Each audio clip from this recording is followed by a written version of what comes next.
Hello, everyone, and welcome to a very special episode of Mineral Identification. Why is it a special episode?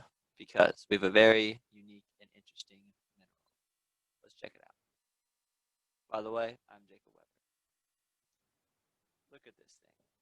We have blue, we have rust colors. This is one of the most unique minerals in the Chico State Mineral Sample Kit. Let's look at some visible characteristics of it right now.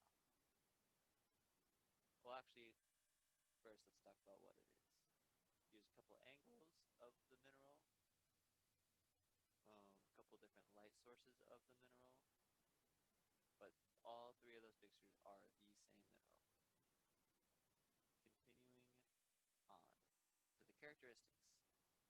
First characteristic, it's definitely has what I would call a granular habit. If I had a microscope, perhaps I could look in on the grains and find more of a form. Maybe they'd have like cube shapes or prism shapes, but from here, even with the hand lens, it definitely looks to be granular. Next, no distinguishable cleavage on this one. Next, what's interesting about this mineral is its dual colors. What I will be calling the back of the mineral is rust colored with kind of greenish splotches, which we'll talk about in a bit. And if we flip it over, it is a very bright, shiny blue. You might even say it's a vitreous blue because this thing is quite vitreous. It's hard to actually capture a picture of it because of how small the grains are, but you move this thing around in some light and maybe I'll be able to catch this on the video that's coming up, but this thing, it sparkles. It's got vitreousness. Not the rust part, that's actually rather dull and earthy, but I will go over my theories on the rust part. Coming up. Now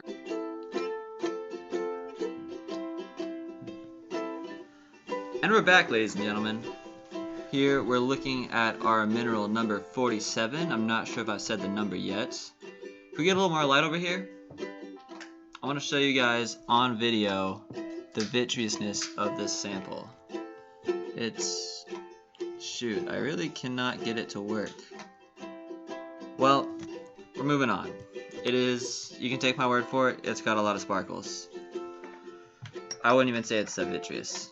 So, scratch test, a good way to identify a sample. Streak test, another good way to identify a sample. Color, not so good way, though blue is kind of unique among the minerals. And, what's that other one? I don't know what I would call this, but this mineral it's dusty, basically. You look at my hand, it's breaking apart, which makes me think it's kind of soft, but I'm going to test both the blue side and the more rusted parts of this. Let's start with the scratch test. Using the blue piece.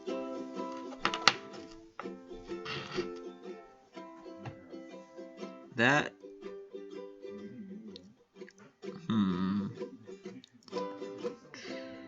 it's that black line. It's like red with some blueness going on in there. Hard to say. And then we're going to do the red side. Interesting enough, this area is a clear scratch. Quite intriguing. Oh, fuck. I think I got some of that dust in my eye.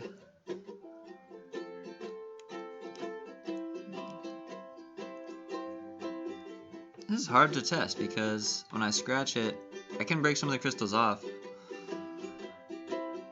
which would make it around fingernail hardness. I could not put a scratch in this though. Let's jump to the nail real quick. The nail scratches the rust part. I'm pretty certain it would scratch this. scratch or break off, you know. And definitely does. Moving back down the spectrum, should let you guys know by being scratched by the nail, we know this is a less than 5 hardness on the mole scale.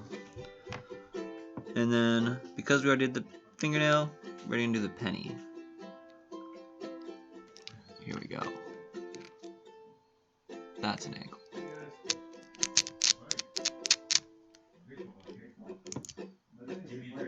Hard? I'm going to say it's harder than the penny. Greater than 3.5 and less than 5. See you when we get our identification chart and we narrow this thing down. Alright. Hello everyone. We're back in the office now. And I have here my handy mineral chart. I've narrowed it down to a few possibilities based on hardness.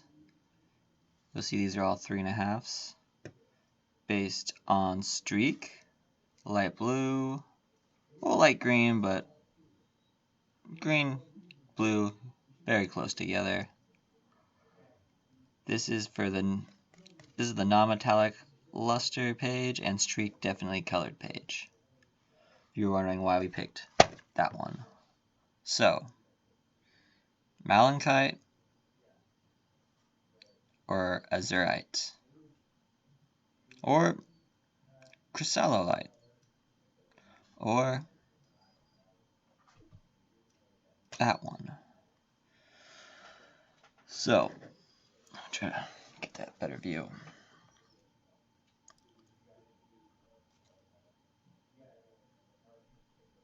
It's really hard to read this upside down.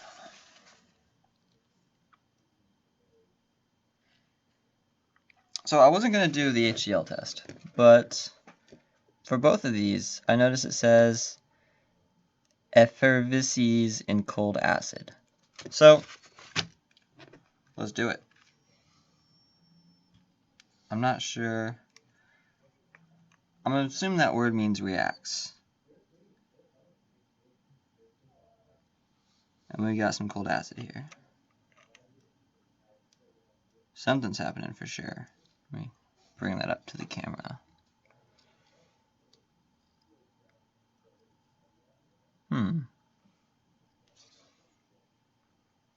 Basically soaked in there, which I guess is a problem with this very porous material. Let's do another go. I wish I could get a better,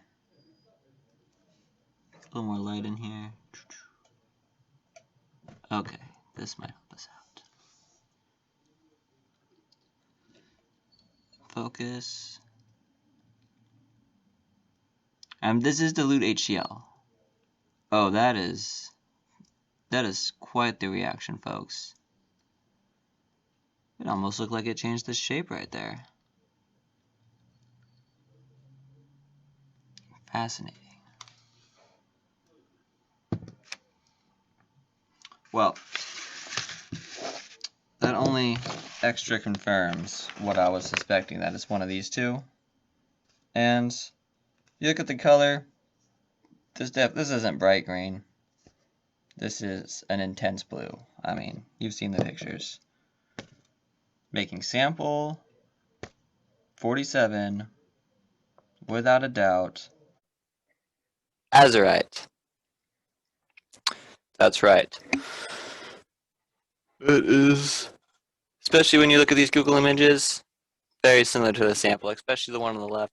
This sample is azurite, which it should be noted it can be malachite can be kind of chemically altered into azurite, and I think vice versa. So it makes sense that it is a blurry line because, see, it's a copper carbonate mineral, very similar to malachite. What else? Well, its formula is 3 coppers, some CO3, two of those actually, two CO3s, and two OHs. It naturally occurs in the Egyptian desert and has been used in dyes and pigments for millennia. It can also be used for beads and other jewelry. You'll notice this picture from Alibaba.com. And I should note it is unstable in open air and degrades over time, which I believe explains the rust coloring on the back and seen throughout it. It also, you can just kind of get a hint at its degrading nature by how dusty it was when we were in the field. And, oh, I didn't say that yet, or press that button yet, but yes, it is unstable in open air, as I was saying. And one of the more economic uses, properties of it these days, because we have a lot of ways to make pigments now, is that it's a good surface indicator of copper ore. While you wouldn't consider this a copper ore, just because there's not enough copper in it, or it's too hard to extract the copper. If you find this, there's probably copper ore beneath the surface. And once again, folks, we have identified the mineral, sample 47. It's azurite. Thank you all for making it to the end. I hope you have a great Halloween. Goodbye.